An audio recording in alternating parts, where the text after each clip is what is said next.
lagi dengan Lisyani Deborah Sari Channel. Kali ini aku akan menceritakan pengalaman dari 3 temanku tentang dampak COVID yang mereka alami. Ikutin ya. Kalau menurut saya, dampak COVID-19 bagi saya sendiri secara ekonomi tidak terlalu berdampak ya. Kenapa? Karena kita tetap bekerja, kita tetap mendapat penghasilan tiap bulan, dan harga juga tidak terlalu melonjak tinggi, harga sembako. Jadi menurut saya kalau dari segi sosial dan psikologis, berhubung karena kita tinggal di dalam komplek perumahan yang merupakan fasilitas daripada perusahaan, ya kita merasa aman-aman aja, dan perusahaan memberikan masker, tetap memberikan vitamin.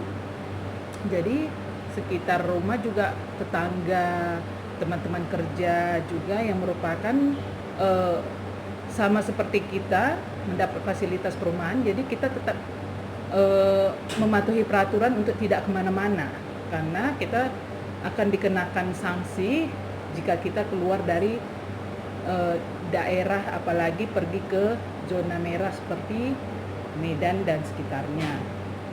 Jadi menurut saya COVID-19 tidak terlalu berdampak bagi kami, hanya saja anak-anak yang tidak bisa bersekolah dan kita tidak bisa beribadah, hanya itu saja. Terima kasih. Saya Eunike Itamar Pareang, mahasiswa angkatan 2018 di Sekolah Tinggi Filsafat Teologia Jakarta. COVID-19 telah memberikan dampak ke berbagai aspek dalam kehidupan kita. Antaranya itu aspek ekonomi, pendidikan, sosial, dan juga politik. Namun, dari pribadi, saya lebih merasakan di aspek ekonomi, sosial, dan pendidikan.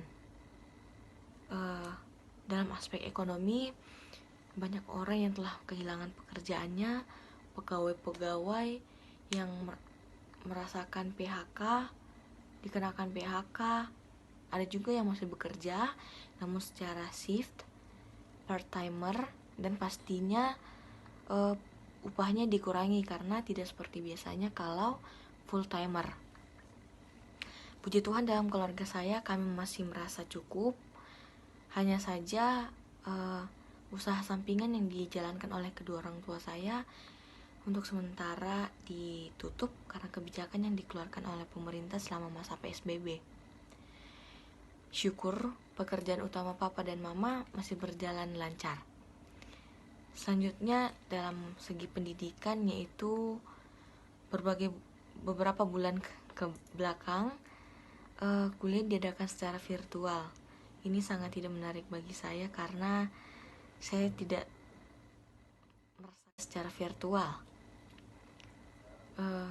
Karena saya lebih suka bertatap muka kalau melakukan sesuatu hal, dan ini adalah proses belajar, jadi membuat saya tidak fokus, apalagi ketika jaringannya itu sinyalnya tidak bagus, putus-putus. Ini sangat menjadi tidak fokus untuk saya belajar. Dampak aspek pendidikan juga dirasakan oleh adik saya. Tahun ini dia akan masuk SMA, dan dia masuk SMA boarding school, tapi ditunda karena COVID-19 ini. Masuk asramanya dipindahkan jadi tahun depan, dan dia tetap melakukan pendidikan, melakukan proses pembelajaran secara virtual. Terus yang dampak terakhir yang saya rasakan adalah dari aspek sosial.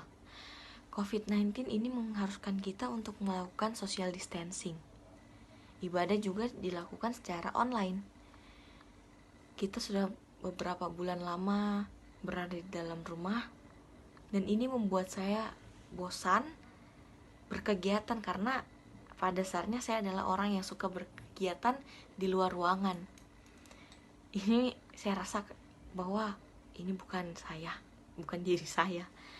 Karena saya lebih suka untuk langsung bertemu dibandingkan melalui melalui media seperti Zoom atau Google Meeting. Itu sangat membosankan bagi saya. Dan kemudian saat ini jam tidur menjadi tidak teratur. Ada yang tidurnya pagi, kemudian beraktivitas di malam. Itu saya rasakan di dalam diri saya. Bahkan saya tidak bisa tidur lagi di malam hari. Saya bisanya tidur ketika di jam 8 pagi ke atas. Dan itu juga, tapi sisi positifnya dari COVID-19 ini adalah saya bisa lebih merefleksikan lagi diri saya, apa yang akan saya buat ke depannya. Lebih bisa memplanningkan hal-hal positif apa yang bisa saya buat setelah masa COVID-19 ini. Mungkin itu saja yang bisa saya yang bisa saya bagikan. Saya bisa sharing selama masa COVID-19 ini. Semoga kita sama-sama tetap merefleksikan kehidupan kita ke depannya. Oh ya, saat ini kita juga masuk ke dalam fase transisi. Teman-teman tetap mengutamakan, memprioritaskan protokol kesehatan, tetap semangat, dan stay safe. Halo semuanya, perkenalkan nama saya Indra Adventuri Siregar. Saya adalah mahasiswa semester akhir di Sekolah Tinggi Filsafat Teologi Jakarta. Saya diminta untuk berbagi mengenai hal apa saja yang dirasakan selama pandemi COVID-19 ini. Sebenarnya ada berbagai aspek yang dirasakan, bahkan bukan hanya saya, dari orang lain juga pasti merasakannya. Yang pertama dari sosial, tentu COVID-19 ini sangat mempengaruhi interaksi sosial saya dengan orang-orang lain. Dari hal terkecil, interaksi saya di kampus dengan teman-teman berkurang tentunya, dengan dosen, dengan sahabat-sahabat yang setiap harinya bercengkrama, datang pagi, berdiskusi bersama dosen dan juga teman-teman. Kini sudah tidak ada lagi hal yang demikian, karena dampak dari COVID-19 ini sangat-sangat merubah segala aktivitas yang dulunya sering dilakukan menjadi terbatas untuk saat ini. Dan untungnya memang untuk hal itu pemerintah sangat, dan kita semua juga bijak dalam menghadapi COVID-19 ini untuk memutus rantai penyakit ini, wabah ini.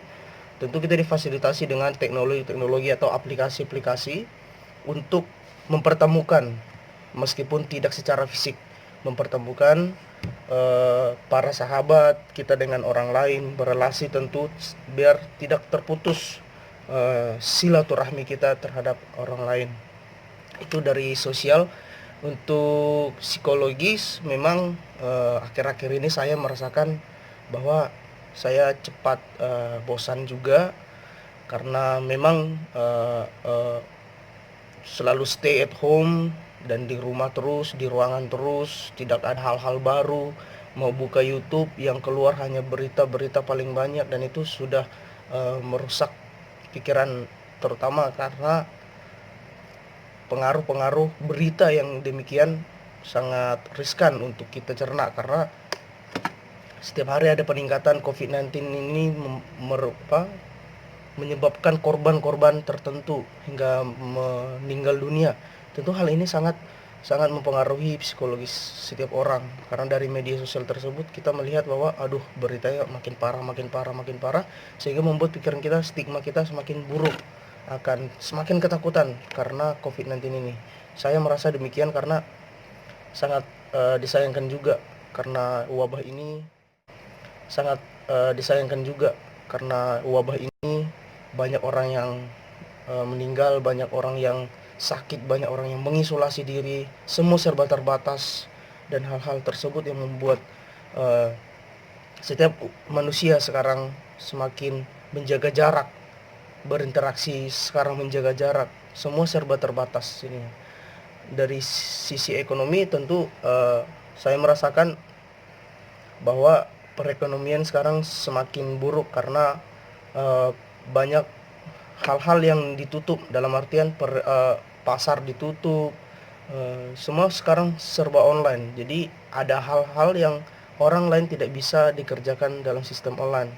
Saya berpikiran bahwa seperti saya sendiri sebagai seorang mahasiswa juga perekonomian sangat terganggu karena ini menyangkut proses kehidupan ke depannya. Bagaimana kita melihat orang-orang lain di luar sana bahwa tidak ada perekonomian yang pas, yang tepat untuk dilakukan dalam menjalani hidup ke depannya.